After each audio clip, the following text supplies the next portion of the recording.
मैं शिवकांत गौतम आप सभी का स्वागत करता हूं। आपने लॉगिन किया है one India YouTube Hindi channel. Rahul Gandhi, जी हां राहुल गांधी, उन्होंने एक बयान दिया। नोटबंदी के चलते गरीब परेशान हैं। नोटबंदी के चलते L&T ने 1 लाख से ज्यादा कर्मचारियों को निकाल दिया है। चलिए अब आपको बताते हैं राहुल के इस बयान की सच्चाई। राहुल गांधी ने जो बयान दिया है उसको L&T ने सिरे से खारिज कर दिया है। आपको बता दूं L&T के वर्किंग स्टाइल कैसा है।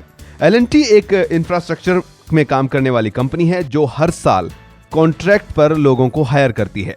जब L&T से इस बारे में पूछा गया कि क्या उन्होंने 1 लाख से ज्यादा कर्मचारियों को निकाला है, तो उन्होंने इस बयान पर कोई जवाब नहीं दिया और मना कर दिया।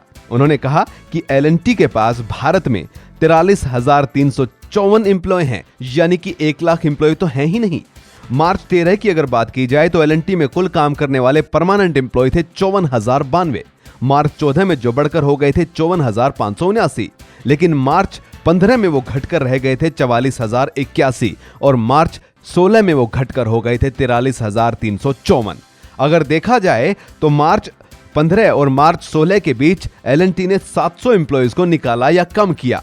लेकिन जहां तक राहुल गांधी के इस बड़े बयान का सवाल है कि 1 लाख लोगों को निकाल दिया, तो पहले तो राहुल गांधी को अपना फैक्ट सही करना होगा।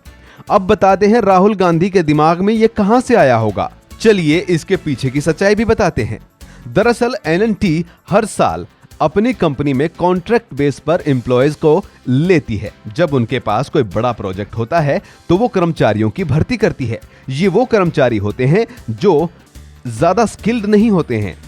अगर मार्च 13 की बात करें तो इन्होंने उस साल 3,82,472 कर्मचारियों को अपनी कंपनी में कॉन्ट्रैक्ट बेस पर लिया। वहीं मार्च 14 में 3,84,132 कर्मचारियों को लिया। वहीं अगर मार्च 2015 की बात की जाए तो L&T ने 4,11,604 कर्मचारियों को कॉन्ट्रैक्ट बेस पर लिया।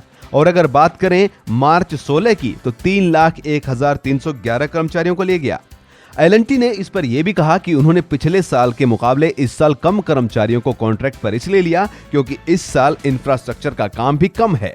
लेकिन राहुल गांधी ने इसी 1 लाख कर्मचारियों के हेरफेर को नोटबंदी से जोड़ दिया। अब आपको यह भी बता दें कि कंपनी ने किसी कर्मचारी को नहीं निकाला, बल्कि कर्मचारी ने नए कॉन्ट्रैक्ट पर नए मजदूरों को रखा है।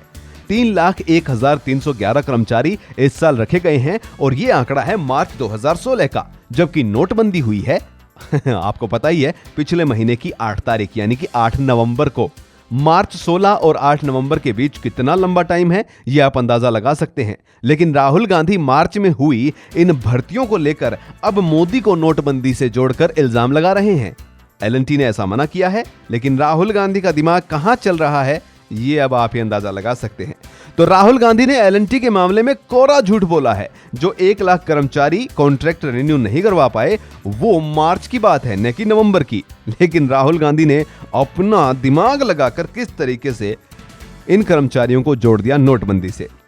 तो राहुल गांधी का एक और सफेद झूठ नोटबंदी पर पकड़ा गया। One India YouTube Hindi channel में फिलहाल इतना ही।